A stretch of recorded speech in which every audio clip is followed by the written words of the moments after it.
welcome back to Let's Play Mass Effect. Yes, I'm in the settings screen. Yes, it's late game. I saw a playthrough yesterday where it was really crisp and bright, and I was like, what?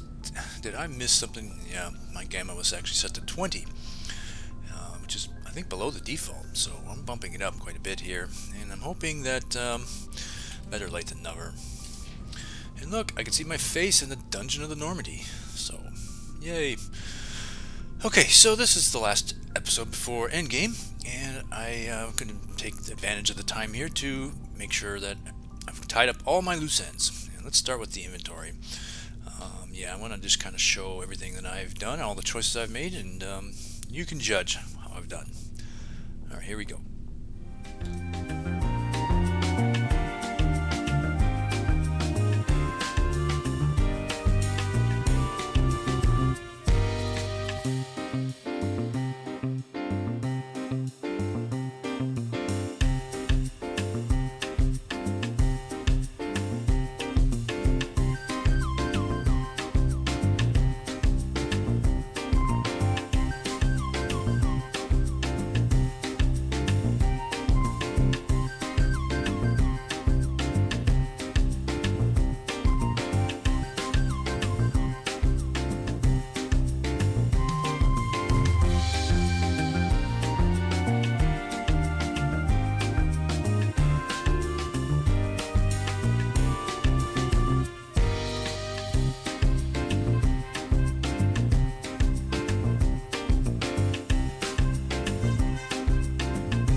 Yeah, that's it. Pretty optimized, I think, with respect to equipment. And actually, I do want to make a couple changes here. Because one of the things that is true about Mass Effect is that you can replay your same character through the game again. And the things that are kept when you start the same character over again is your level, your experience, and all your equipment. And it even says in the wiki that you retain everything. In fact, all the equipment that's equipped on your squad mates is transferred into your inventory, and you get to you're off and running with that. There's one little exception, one little asterisk to this, and that is with regard to omni-tools. Any omni-tools that are loose in your inventory are kept, but any omni-tools that are equipped on you or your squad mates are lost. That's a bug in the game. So with respect to strictly the replayability of my character here, even though I don't intend to replay the game with Anja, but just in case I ever want to, I'm going to take the omni-tools off of my tech squad mates, the ones that are not going with me to the endgame. That would be Garrus and Kaidan. So yeah, that is why I've been holding on to these blue wires, because I don't care if I lose those. So yeah, I'm holding on to that Savant 8 by taking it off there. And Kaidan has, oops, a Savant 7. Both of these are way better than the blue wires, so yeah, I'm holding them off there on my inventory. And of course, these 3 remaining blue wire tools will be, I'll be swapping those out with the people going to the end game, close to the end of the game. So, okay, so yeah, I'm now perfectly happy with everything here in the inventory. That's step 1. Next is any remaining conversations. There are actually a couple more that we can pick up here. Somehow Wrex was actually quite well endowed with conversation in this game, and he's actually got more stories than there are game-related or story-related resets here.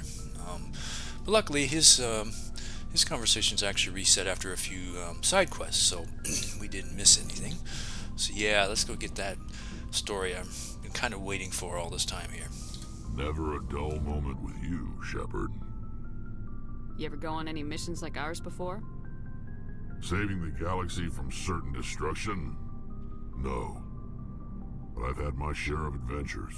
Do you remember any that stick out? A few. I remember one time I was hired by a Volus diplomat. What an ass. I guess even politicians have need of mercs from time to time, huh? Time to time. If it wasn't for politicians, I'd be out of work. They're always looking for ways to get ahead. This one was no different. He wanted me to erase his past. Get rid of an old friend who knew too much. Huh. His old friend turned out to be an Asari commando. You afraid of her? What? No. Alina and I were old friends. Sort of. We met when we were both contracted to kill the same Turian. Neither of us wanted the other one to get him first. We spent more time fighting each other than tracking that Turian. This was kind of annoying. These are both separate questions here, and they both are interesting to me, and they fulfill the story, but I can only ask one, unfortunately. Which one of you made it first? It was a tie. I brought back his head. She got the rest of him. As far as I know, we both got paid. Anyway, when I told Alina about the diplomat's contract, she and I had a good laugh about it. So what'd you do? Well, I wasn't going to lose the contract, but I respected Alina. In the end, I let her pick the location where we'd fight. She chose some old Solarian space station overrun with mercs and smugglers. That way we didn't have to worry about hurting any innocent bystanders. Huh. She always was a bit of a softie. What happened on the station? What didn't happen? For 2 days I chased her through that station, used my entire store of ammunition, had to kill a bunch of mercs and use their crap weapons. By the 3rd day, the station was barely holding together. The mercs were dead or gone, life support was failing, but I had her. She'd locked herself in the med labs. She was trying to patch herself up. Damn tough, that one. Then just when I thought I had her, the station's core went critical. Barely made it back to my ship in time.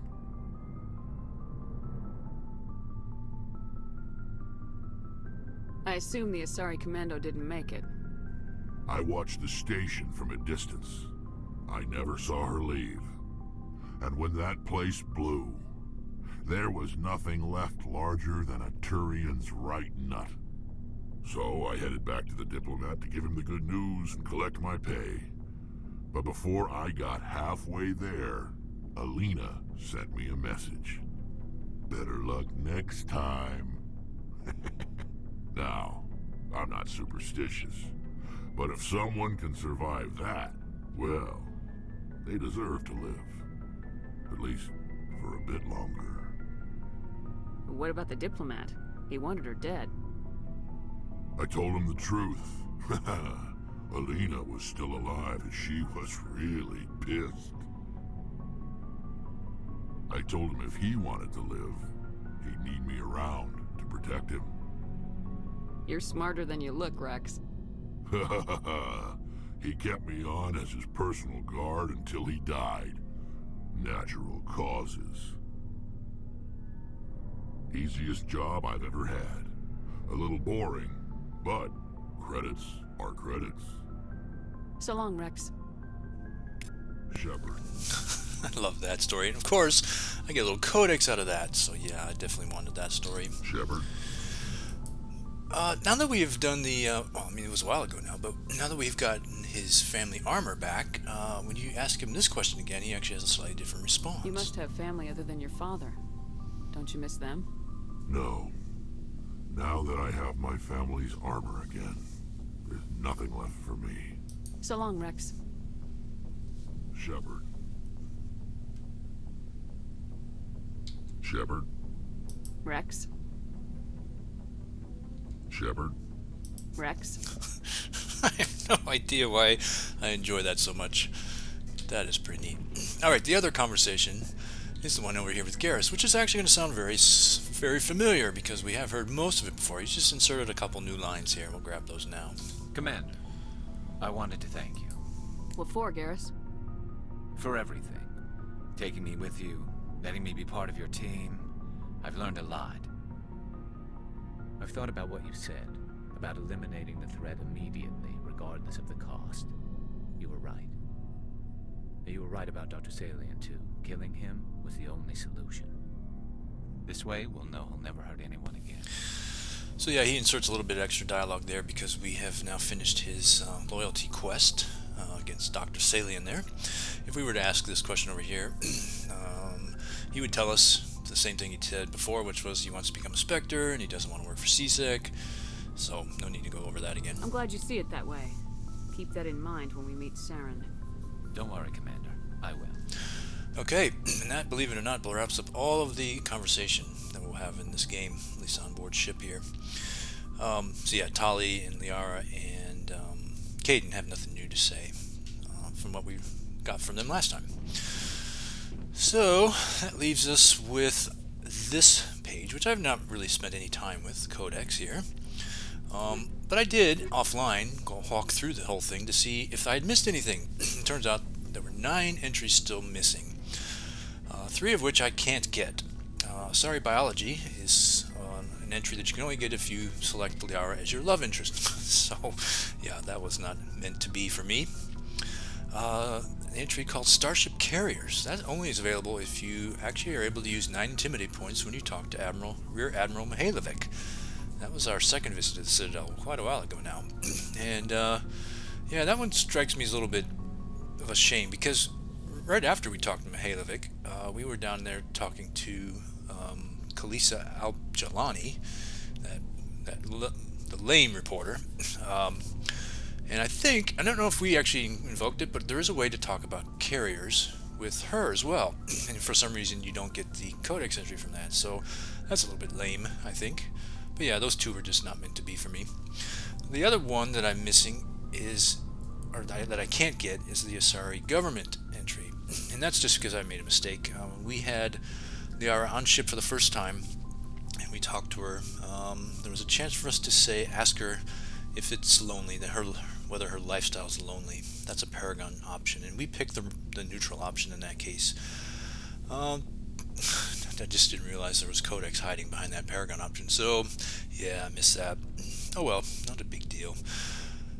Alright, that's 3 out of the 9. 3 more are not yet available because we haven't gone there yet. So yeah, there's 3 coming when we go to Ilos, and we'll get those on the way.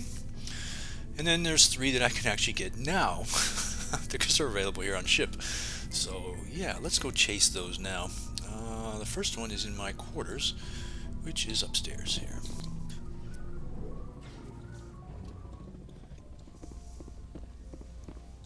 Yeah, not sure how I missed this, but apparently I didn't come in here very often. I mean, really, what kind of space wasting is all this? All this light over here, nothing else.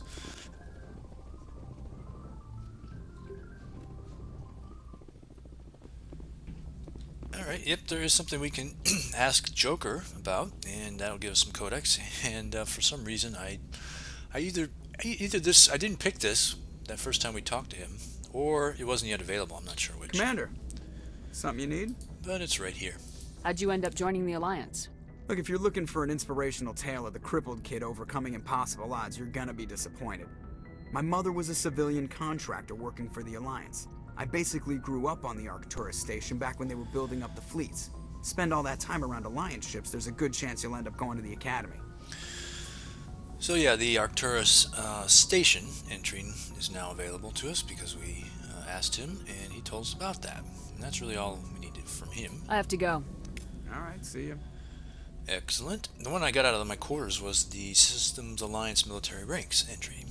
Alright, and there's just one more, and that's actually available from the map, the galaxy map. So I'll get that once we head down over there. Next thing I actually want to do real quick is step into the journal.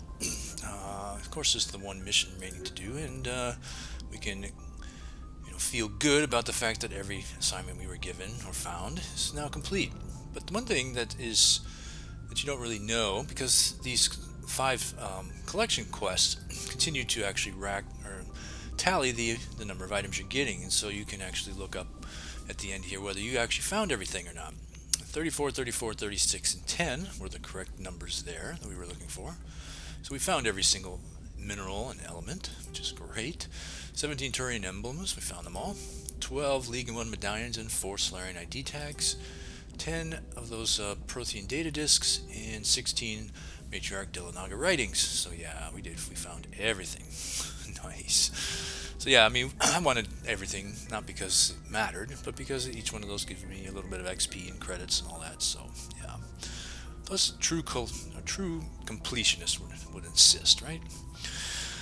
Okay, a couple more things regarding to a completionist run. There was a planet I actually forgot to examine. It didn't have any XP, which is probably why I'd never noticed it was missing, or that I hadn't actually touched it. So yeah, let's step into the map and do some quick exploring here. We did Chohei and Caicus and Hades Gamma last episode, so we're now completely done with them. Where I'm going to go first is back to the Armstrong Nebula. One of these 4 or 5 systems had a planet we actually missed somehow. Tereshkova.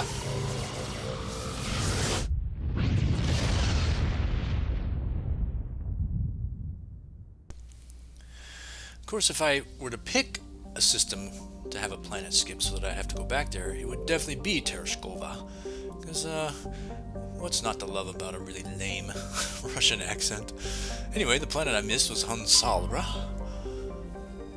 Hansalra is a small hydrogen-helium gas giant. It has unusually large amounts of nitrogen in the upper atmosphere, which glow purple when ionized by the solar wind. Hansalra's convenience as a place to dump drive charge has left its orbit littered with debris dumped overboard by visiting crews. So not a pleasant place after all, because of civilized society screwing things up. But anyway, now we can say we're finally done with Tereshkova and Armstrong Nebula. And then the other system that had some codex that I missed is, yeah, back in the local cluster. What is this, the 4th time we've come here?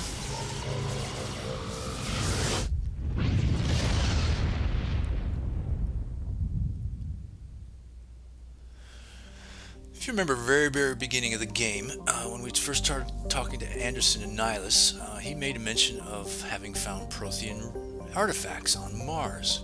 Yeah, there's a codex entry related to that. And all you have to do is just click on the planet.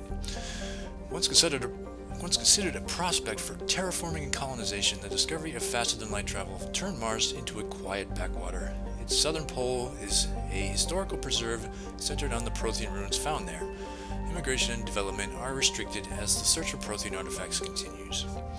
I'm not sure if anything else is actually found there, but it's kind of neat, the notion of a city on Mars. I still hate the name Lowell City. I don't know if I mentioned that before. Probably not, because I wouldn't have been in this screen before, so it just seems like a lame name to me. And that's it. There's really nothing else we need to do here. I kind of wish I had... to do this whole thing over again, I most certainly would have looked at each one of these planets. One thing I would have noted also is look at how the 8 true planets, I guess, are all in this one quadrant, and little Pluto's all the way over here by himself. Poor guy. Anyway, yeah, now we're done with Sol and the local cluster. Okay, and that means we are now done with everything except for this new cluster and new system up here, the Pangea Expanse. I'm actually going to head there in the next episode. Just want to step out, make sure I get that codex entry. Also, there's one more thing I actually want to do, but I want to do it outside of the... I don't want to save my game having done that, so I'm going to save the game right now. And that's just because I want to verify that my renegade and paragon are where I want them to be. And the way to do that is, of course, in the console. I got my 4 points that I wanted, but the thing I want to do is be able to finish the game with a full bar, either paragon or renegade. And I kind of like the idea of having not being forced at this point, still having enough time to fill up either of these bars. So to help me with that, I need to know exactly how many paragon and renegade points I have, and then you do that here in the console by using these two commands. Set paragon 0 points, and you have to keep your finger on the console thing because you only get about 4 seconds to observe how many points you actually had. Hear the little click, and then as you can see I have 302 paragon points, which matches my notes. Yay. And you do the same thing with the renegade. And I had 310 renegade, which also matches my notes. But notice what happens when I did that. Yeah, my bars are now empty. So there's one of 2 ways to fix this, of course. One is you simply reload from the save point that you had there, or you can actually try this, but I'm going to recommend against it for reasons that I'll show in a moment. So we'll set it back to 302 for the, 310 for the renegade, and 302 for the paragon. And you see it adds it back in, and you think, well, maybe you're right back to where you started. And if you look at the bars, yep, you're right back to where you were. But look at this. I now have 7 charm points and 7 intimidate points. And that's because the game, every time you advance above a milestone, the 10%, the 25%, and the 75%, you get a new point added to your total. So, yeah, that's, of course, the quick way to fill up these bars if you're cheating. But that's not the way I want to play, of course. I'm going to stay with the 4 charm and intimidate that I earned. So yeah, that's why I'm not going to save with that. I don't know why it shows me traveling, but I guess that's not important. Anyway, yeah, so I'm going to stop here, and we'll be off to the end game next episode. And we'll pick up the story from right here next time.